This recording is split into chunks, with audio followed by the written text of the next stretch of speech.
Welcome to the Flynn Effect podcast, where we dive deep into all things culture, industry news, and history, all with the goal of helping our clients to perform better. Zach Frost, Director of Integrated Media here at Flynn. Welcome back to the Flynn Effect. Thank you. It's good to be here. Thank you so much for joining me. Absolutely. We are going to talk today about some of the topics that were included in our newsletter yesterday. Also named the Flynn Effect, but that goes out on LinkedIn every 2 weeks. And I don't remember if I said this the last time that you were with us, but Zach is the procurer of all of that content and author. Yeah, that's yours truly. I know, well, obviously you work, in a professional capacity as a media person, but how have you liked doing the newsletter? I've enjoyed it. I've really liked it. It kind of brings out the creative side a bit. It does. You bring a nice tone to it. Thank you. Nice and light and conversational, but some jokes. You got jokes. Guys got jokes. I try to throw it in there. Got to make it interesting to read. Couple emojis. Yeah. I love it. Emojis every now and then. Well, yesterday's newsletter was quite interesting. Obviously, there's some current events in there. But in particular, the first story, which, we'll get to in just a second, is something we've already started talking about with clients. So figured why not just repurpose the content and have a quick discussion about it. Yeah, absolutely. All right, cool. Well, then we are going to what are we going to do? We are going to dive right in with story number 1. So Instagram content is now searchable on Google, and this just started July 10th. So today's the 24th, a mere 2 weeks ago.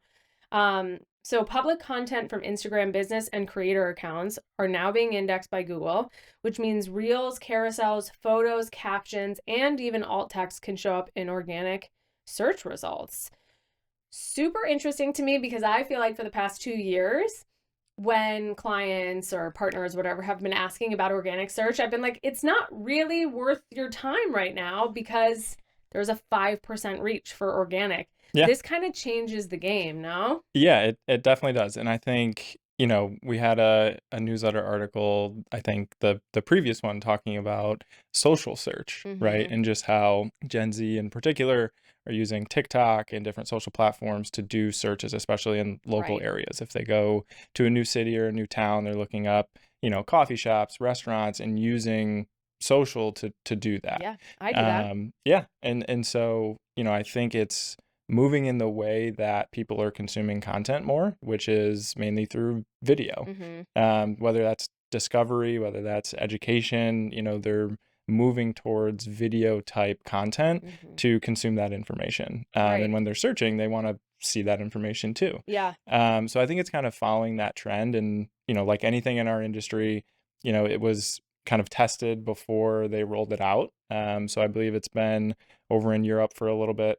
And they've been testing ask about that. So this isn't brand new. I feel like it was Italy, I think, where it's been running for a bit. Yeah. So Italy was one of kind of the test markets, countries, if you will, and now they've seen that Instagram is accounting for about 11% of search results in Italy. That's kind of major. It's primarily indexing Reels content. So again, video content, whether that's, short form or kind of in that storytelling fashion where people can look something up based on the search result and they're getting video content where, it's answering questions or, serving its purpose from an educational standpoint. It's so interesting to me. And, we have always said to clients, even if it's not really going to be your main business driver, it's good to have a presence from an organic perspective. Absolutely. You don't want somebody to go to your Instagram page and be like, do they even exist? They haven't posted in 3 months. Right. But I feel like this gives that much more reason for people to be like treating it like an SEO strategy, right? Like keyword rich headlines, alt text, descriptions, all the things. Yeah. Alt text is going to make a huge factor in kind of how search engines are indexing that content. They're saying that, captions are kind of the headline. So as you're writing captions, kind of think like you would write a headline for a search ad or anything like that. Now, do you happen to know, so we're actually talking about like the Instagram caption, but question related to video.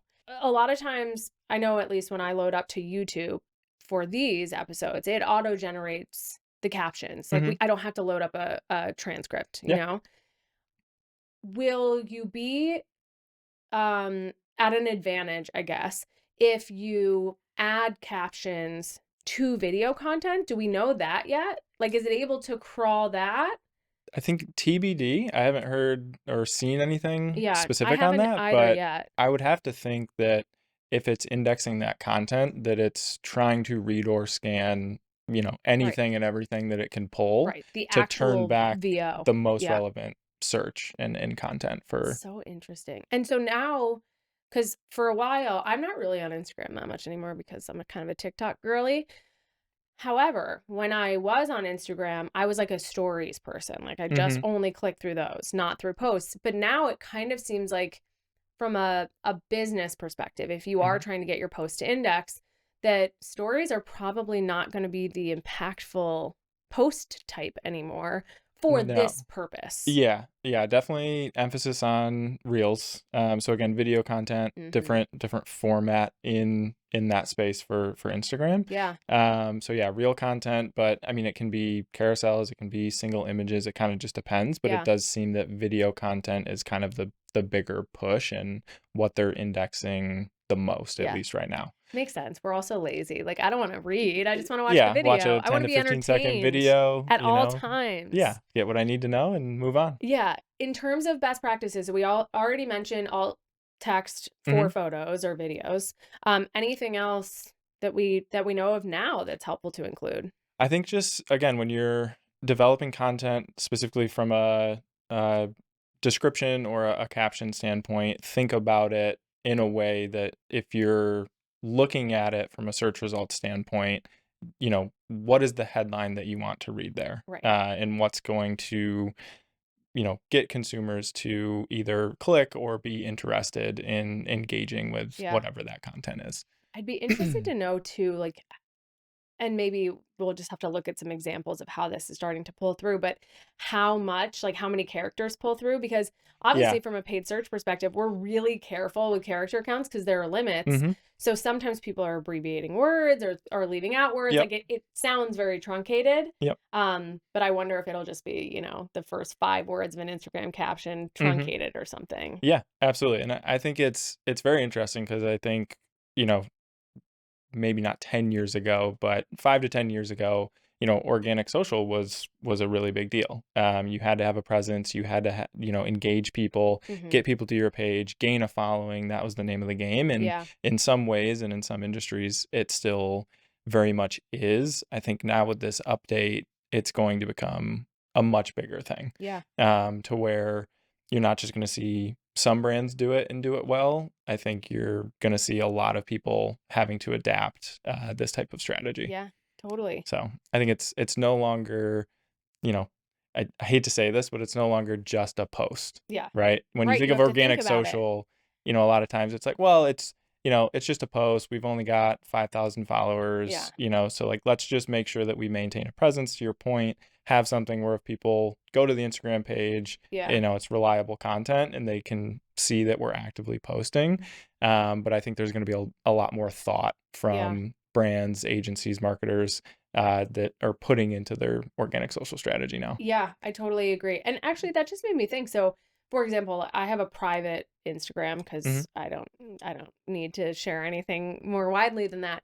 I assume if you have a private account, that's not happening. Like it has to be publicly Yeah, available. so no private accounts, no personal accounts in the sense of like you or I, Okay, so you have to be verified. business accounts, and creator accounts. Okay, that makes sense. Yep. Well, very interesting. I mean, I'm interested to see where it goes for our clients because now we've Yeah. got traditional SEO on the website, the SEO component that is kind of still TBD for AI, like how are Hmm. we getting, into summaries there? Yep. And then now Instagram too. Yeah. It'll be interesting. I know, obviously from the website side, there used to Yeah. be, like keyword stuffing Hmm. and, you had to make sure that you indexed properly. Hmm. So I hope it doesn't go that far. Yeah.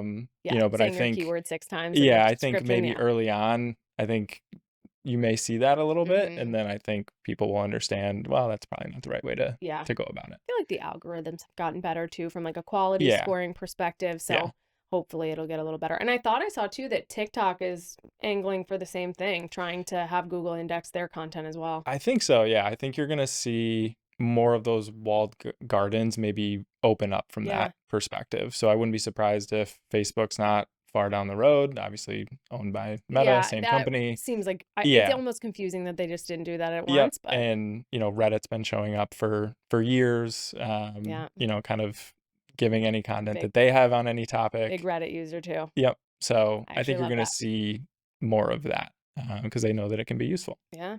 All right, awesome. Well, up next, 4 PPC trends to monitor closely in the second half of 2025. So I'm just going to quickly rattle them off, and then maybe we can, talk about one or two of them if you feel like any are the strongest. I don't know if these are Yeah. in particular order, but one, CPCs are rising, but so is opportunity. I think we're seeing this a lot with our clients and having those discussions right now about CPCs. Mhm. There's a lot in terms of AI driving buying bidding strategies, but obviously you're a person who works right alongside with AI and make sure that, you're still in the driver's seat. Privacy stuff and cookie stuff is certainly changing the landscape. And then also control is fading. So less visibility into targeting. We actually have been having a lot of conversation about that the last couple of days because of something that we're seeing on YouTube. But it means you got to double down on creative testing and measurement. Mm-hmm. So where would you like to start? Any in particular piquing your interest? Yeah, I think the overall theme or takeaway that I got from that particular list was really a theme that we've been seeing across platforms for, the past year, 2 years, is that, Google, Meta, these platforms are pushing all of their chips into one basket, which is trust us. You don't need some elaborate target audience, you don't need some elaborate creative. We know what the audience wants and how to best serve it. Which on one hand, that's great. Yeah. I think everyone likes customization. I think we've seen that personalization in advertising can work well Yeah. when it's right. I think the issue is that it's not smart enough yet. Right. It's just not to the point where you can kind of blindly trust those systems to do what you need it to do. Right. And There's I going think to be that's waste. the biggest issue. Like during that learning period, you could end up wasting a lot of your spend. Exactly. So, especially where clients maybe have smaller budgets or, they're trying to learn before they scale, it's very critical to make sure that, maybe you're testing a few of those features from an AI perspective, but I don't think you can just fully dive in and trust it. There's some things that you need to do within the platforms to make sure that, you're following brand safety guidelines and that, it's not just pulling random copy from your website to add to an ad because maybe that's not relevant or useful for what you're trying to do. So I think that's the major theme of it is, obviously as we get more and more familiar with AI and just the tools that we have available in those platforms, I think the trust will come. I think right now it's kind of 50-50. You trust a little bit, but again, you're not ready to dive all the way in. Yeah. Well, I mean, I think a great example of that is there was a study cited in this article that up to 85% of Google Ads spend may be wasted on hidden search terms. So I know we go into accounts all the time and go through negative keywords, positive keywords, because the system continually adds there. And sometimes you'll find things that you're like, I see how you got there, but that totally does not apply to what we're talking about. Yeah. Yeah. I mean, as a media team, we sat in on Google's big conference just to, see what they were rolling out for the next year and kind of where they're going just as a company, specifically in the paid search space. And again, their whole focus was all of these AI driven campaigns and formats and kind of putting trust into those, which again is great. But, the way that the platform operates right now is even from a basic setup standpoint, they're kind of automatically opting you into that stuff. Right. So unless you're very careful and going through and kind of unchecking those boxes, you're automatically opting into those. Yeah. And then, you run a campaign or start a campaign and you're wondering why you're not driving the goals that you set. Yeah. And that's probably why. Yeah, those tools are so helpful, but like you have to be paying very close attention. You do. Yeah. You do. There's a lot of, different settings, features that, again, Google kind of just tries to force you into, which in certain cases can be problematic. Right. And again, depends on the brand, depends on, what you're trying to do. Yeah. But I would say in most cases, they are not as helpful as you want them to be right now. Yeah, they're a little self-serving. Spend more money. Duh. Yeah. Yeah. Yeah, of course. I think the other thing that's interesting, just going back a little bit to what you said around audience targeting, is we have some clients who, yes, there's obviously an ideal audience, right? Like, however, we have a client that has literal age restrictions. Like, you cannot qualify for this product unless you are of a certain age, and it's getting more and more difficult to target in multiple platforms around that. So I'm interested to see what the solutions end up being in those types of spaces. Same. Yeah. Bob and I were just talking about it yesterday about Meta and Advantage Plus. And again, Advantage Plus in cases works very, very well. We've had those opportunities in those campaigns where it has performed very well. Yeah. But in certain cases where you have a product or a service that is age restricted or anything like that, you obviously need a little bit more control. And I think these platforms are moving in the direction where, unfortunately, they're taking some of that control out of our hands. Yeah. So we're having to find ways to gain that back, which I think is the battle right now, particularly on Google, on Meta. It's finding ways to almost work around the systems that they've put in place from an automation standpoint, which is supposed to be helping advertisers.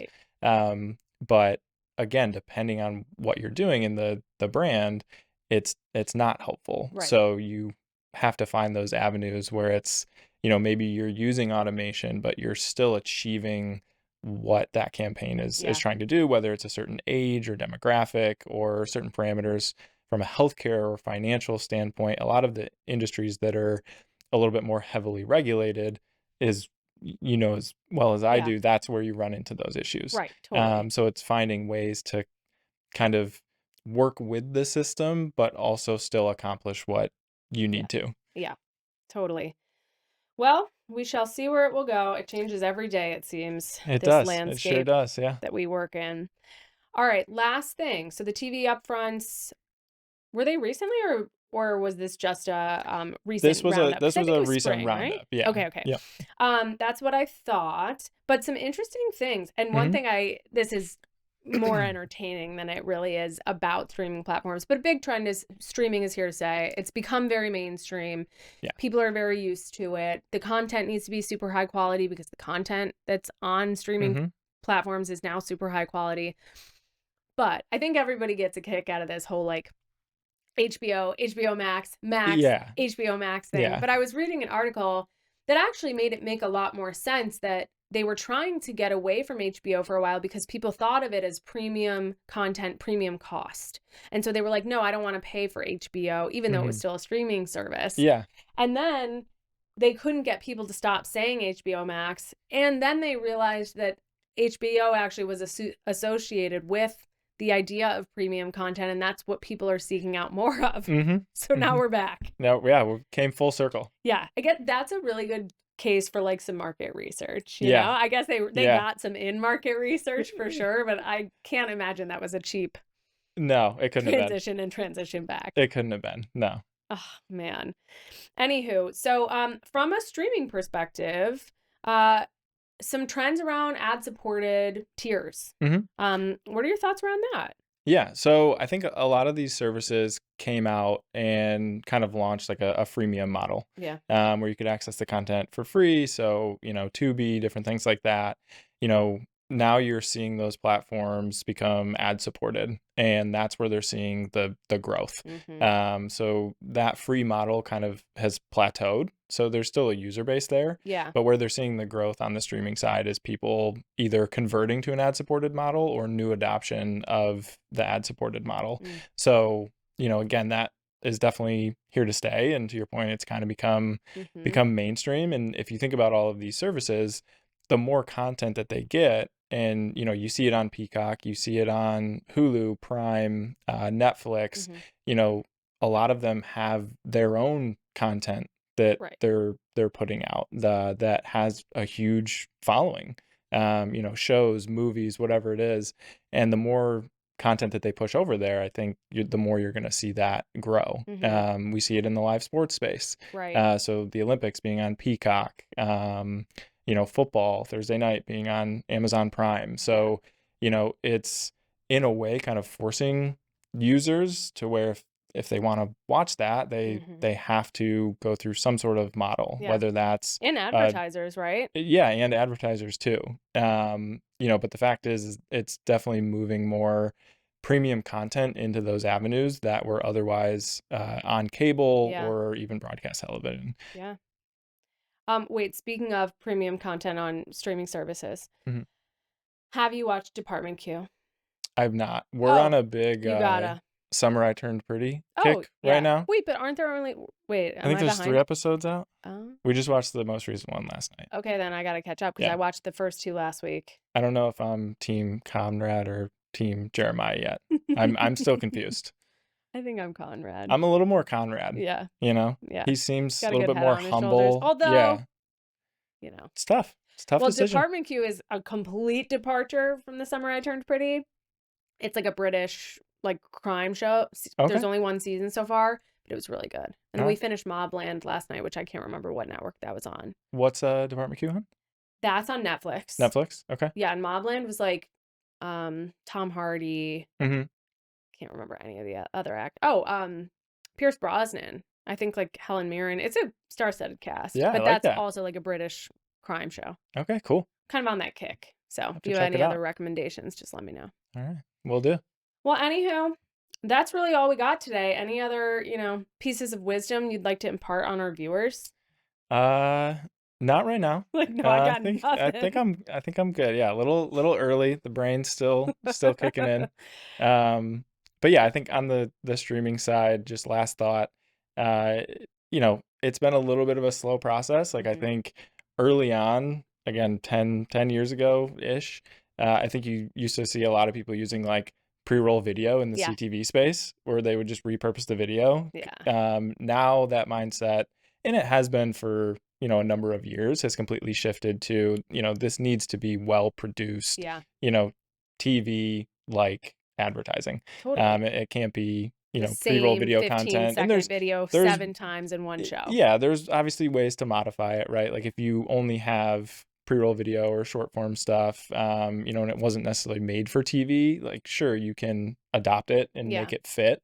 But I think the notion is that when you're creating that kind of stuff, you need to create it in the same way and same fashion that you would for TV. Yeah, for broadcast. No, it makes total sense. The quality's got to be there. The intentionality's got to be there. Yep. But yeah, so we'll see what happens. Again, it's been a story for ever since I've been in the industry. It's here comes connected TV, it's going to overpass TV. And, now I think we're at the point where it's at least a 50-50 split in most markets, if not across the country. Yeah. And I imagine that continuing to probably rise. Me too.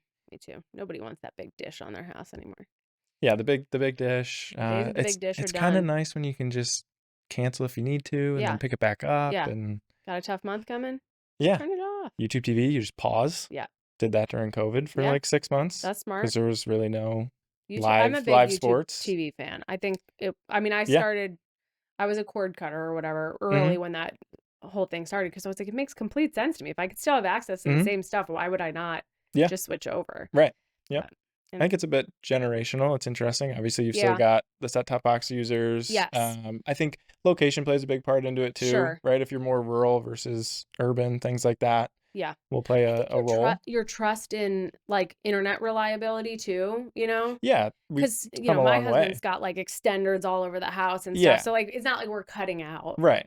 Well, you want Wi-Fi on the deck when you're grilling, you got to have it everywhere. So totally. We're always connected. Yeah. We got to be. Always.